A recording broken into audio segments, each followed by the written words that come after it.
Good morning and welcome to the 445 Productive Through Joy Show with your host and your boy, Dr. Michael Datcher. This show airs each weekday morning, hella early at 4:45 a.m. Here on YouTube's Michael Datcher channel, then 4:45 p.m. on Facebook Live. Guys, today, talking about dreams. It was all a dream. And how being a dreamer will absolutely enhance your productivity. Thank you so much for being here. I'm just feeling a little emotional today. Just thinking about all the dreams I've had and the challenges to those dreams manifesting and their ultimate manifestation. What a testimony I've had. So thanks for being here. If you're new, you can go to productivethroughjoy.com to see about us. We speak to groups, schools, and organizations about how to be more productive through joy, guys. You can also go to I said that. You can also hit that subscribe button right here and get all these videos for free. I did say free, for free. And see what we do, as we do, how we do, when we do. Again, if you're new, allow me to say a few words about myself. This is your host and your boy, Dr. Michael Datcher, author of the New York Times bestseller Raising Fences, author of the acclaimed historical novel Americas, author of the recently Pulitzer Prize nominated, Animating Black and Brown Liberation. Keep your fingers crossed. We find out, I think, in March, late March, early April, about the Pulitzer Prize. It's very exciting. So keep your fingers crossed about that. Or meditate and pray, whatever you do. Cut some chicken up, eat some chicken, whatever you do. Do it for me, because I'd love to win that just for various reasons, for the community that we serve. Just to have Black people winning the Pulitzer Prize is always a good thing, for nonfiction especially. Any style of book is great. So that's for Animating Black and Brown Liberation, a theory of American literature. So there it is. Look for it. Look it up. Go get it. Read it. It's a pretty powerful book. Let's hope the Pulitzer Prize judges agree and vote for me. Guys, I'm excited to be here today. I am excited to be here. We're going to have a quick show. We're a little behind schedule because we've been running around a lot.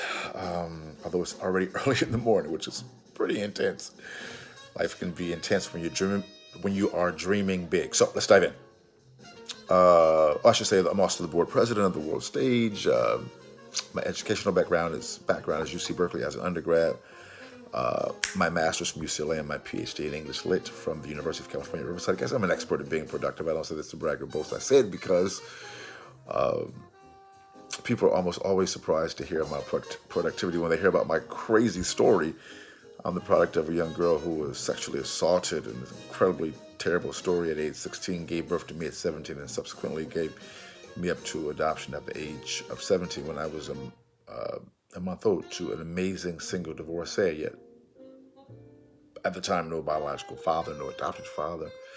Rough times for the young MD, yet as cool Modi famously said, "Ha, you like me now?" And if I can be this productive through joy, we know other people can too, in their own lane, in their own way. And that really inspires me personally, inspires our business, and certainly inspires this show, because we know it's not where you're from, it's where you're about to go. So thanks for being here, guys. So let's dive in. And so we're talking about dreams today. Man, I'm just thinking about the dreams I've had, in my life, and the challenges to those, the doubt, my own doubt, of course, but the doubt of others, and the desire for others to literally try to suppress those dreams. It's really incredibly painful and crazy as I think about all the things that I've dreamed. Oh man, it manifested. So I don't want to get too nostalgic here, but so first one, you got to have a dream. That's point one. You got to have a dream. I know in this world of cynicism and doubt and criticism, it's hard to dream, man, and heartbreak, because you will. If you're a dreamer, you will get your heart broken, because that's just how it happens. That's part of the game, because oftentimes the dreams don't manifest in the time nor in the way that you dreamed them.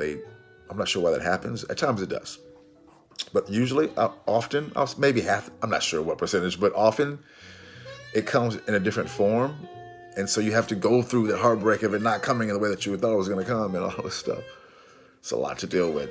But the point is that you have to have one to have the dream manifest. Point two is that you have to believe. I mean, faith, belief, call it what you will, You have to believe. I just got to chill. You have to believe because there's so many barriers to not believe, barriers to believing, and so you people tend to not to believe. That's one of the major reasons why we have to have what I call a spiritual practice. You can call it an energetic practice or whatever. Doing that daily work because you have to work on that because there's so much stimuli coming at you that says do not believe, that says you're being irrational or not irrational, but you're being I can't think of the word right now on screen. You're being unrealistic.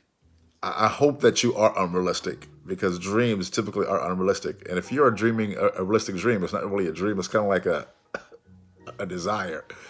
I'm talking about dreaming big, right? In ways that people would think that are unrealistic. I recall when I was younger wanting to be a writer, and how unrealistic that was. And my family just really being upset and alarmed at wanting to be an artist. I was at Berkeley at the time, and they're like, what? Why don't you go to Berkeley to become a writer? You're going to be. So all this doubt. And of course that impacted me. These are people who I love, and I think about dreaming living at the beach, and as I broadcast this show, literally live from Venice Beach, really 100 yards from the actual ocean, the actual boardwalk of Venice here. I mean, I've got many stories just like this that began as a dream. I dreamed about finding love. And I think about my lady Carmen, just the love that we have for each other, and about being a father and my children. Oh my God. I mean, I've got so many stories, I'm just grateful right now. And so I don't want to get all deep and all emotionalized, but I'm just saying when you believe, that's the thing. It's that belief mixed with intuition, mixed with visualization, mixed with practice. I'm not even sure why it works this way.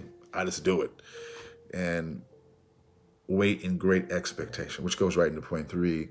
When the dreams manifest, and they will, you get a chance to really help other people. I mean, financially, of course, because that oftentimes the company, that's been my story, and the financial comeuppance allows you to help your family, friends, and relations. But that's only a small part of it because the money is important. You need money in this world to get things done. But it's the testimony, it's the example, because I talked to my boy Connie yesterday. It's a great brother, Connie. I was just sharing about, I've had a challenging series of years here. I mean, I was sharing with them just, the show I've shared about it without getting into all the grimy details, just people close to me completely in a shocking way betraying me. I'm not sure if you've ever had that happen with someone who you completely like, someone who is in your life in an intimate way, like a real person in your life, friend or intimate, who completely betrays you. I mean, really hurts you, tries to hurt you, does hurt you. And just the pain you feel. Well, in my case, the last few years, it's involved like a series of people all at the same time. And each of those betrayals had incredibly negative externalities that impacted my life in ways which I won't get into right now that I could have never imagined. And I think about just the complete heartbreak. I mean, wow, I'm not sure if you ever had your heart broken. Oh my God. Whew. Anyway, so some of my friends have, seen me go through this, including my friend Connie, and we were talking yesterday just about this time in my life and just how incredibly challenging it is. At times, folks who don't know me well or know me in a surface level, they see this part of me, which is, of course, a very real part of me. I'm just being myself here. But they see the positivity, they see the joyfulness, the productivity, and they really have no idea what the henna man goes through, as poet D. Knowledge used to say. And we were just sharing about that, and about the testimony.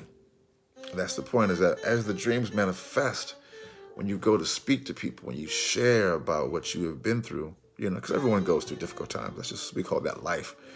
You can encourage people to keep on keeping on, because when they hear about what you went through to get over, to overcome, they're like, wow, if you went through all that, bro, I can definitely keep it going. So anyway, boom goes the dynamite. That's all for today's show, guys. We'll see you this afternoon at 4:45 p.m. Keep dreaming. Till then, let's talk about it and be about it. Deuces.